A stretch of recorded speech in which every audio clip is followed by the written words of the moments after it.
Korea Selatan. Ya, negara ginseng ini menjadi maju dengan berbagai teknologi, elektronik, otomotif, dunia hiburan, dan lainnya. Kalau dilihat dari sejarah negara ini, dulunya negara miskin dan baru merdeka tanggal 15 Agustus 1945. Lalu bagaimana bisa Korea Selatan bisa maju seperti sekarang? Padahal setelah merdeka, mereka masih harus menyelesaikan konflik perang saudara dengan Korea Utara. Ya, banyak faktor yang membuat Korea Selatan bisa maju. Di antaranya karena kebiasaan pali-pali dan keajaiban Sungai Han. Apa itu? Mari kita bahas. Pali-pali pengertiannya cepat-cepat. Menurut antropolog Kim Jong-sun, pola pali-pali ini sudah tertanam menjadi nilai dasar negara Korea Selatan. Gak heran kalau kita melihat orang-orang Korea Selatan melakukan berbagai hal dengan serba cepat. Karena budaya ini juga yang membuat ekonomi dan industri di Korea maju dalam waktu singkat. Pencapaian pali-pali yang paling terkenal adalah proyek jalur cepat Gyeongbu sepanjang 428 km dari Seoul menuju Busan yang direncanakan proyek 3,5 tahun hanya jadi dalam 2 tahun 5 bulan dengan 9 juta pekerja. Mungkin ada yang nanya, kalau dikerjakan cepat-cepat gitu, apa produk akan bagus?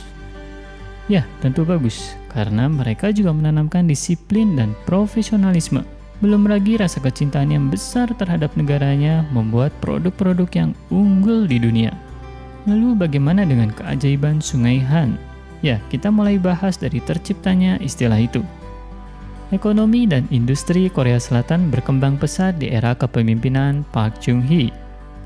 Sejak Park Chung-hee melancarkan kudeta militer terhadap Partai Demokrat di tahun 1961 dan membuat rencana 5 tahun nasional tahap pertama dengan tujuan pengembangan ekonomi dan industri, lalu membuat berbagai kebijakan seperti industrialisasi besar-besaran. Korea Selatan dulunya sebagian besar penduduknya bercocok tanam.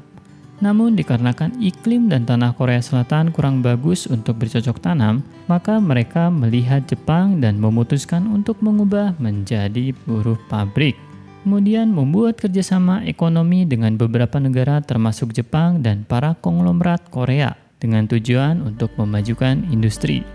Hingga tercipta produk dalam negeri seperti Samsung, salah satu handphone terlaris dunia. LG juga dikenal sebagai elektronik terlaris dunia. Kemudian ada Hyundai sebagai salah satu pabrik mobil dan kapal terbesar dunia. Dan yang gak kalah hebatnya Pohang untuk perusahaan Pasco, pabrik penghasil baja terbesar ketiga di dunia. Karena pabriknya sangat besar, bahkan katanya sebesar satu kota. Bisa dibayangkan berapa banyak tenaga kerja yang terserap.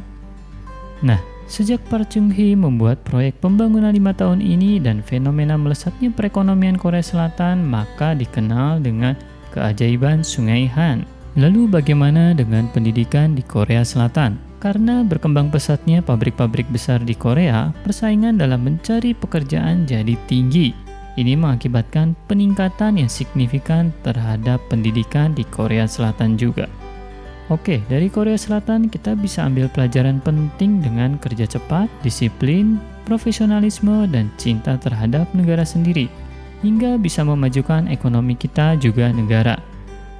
Mari kita ambil hal yang bermanfaat untuk kita terapin tanpa perlu membanding-bandingkan, karena setiap orang, budaya, negara punya keunikan masing-masing.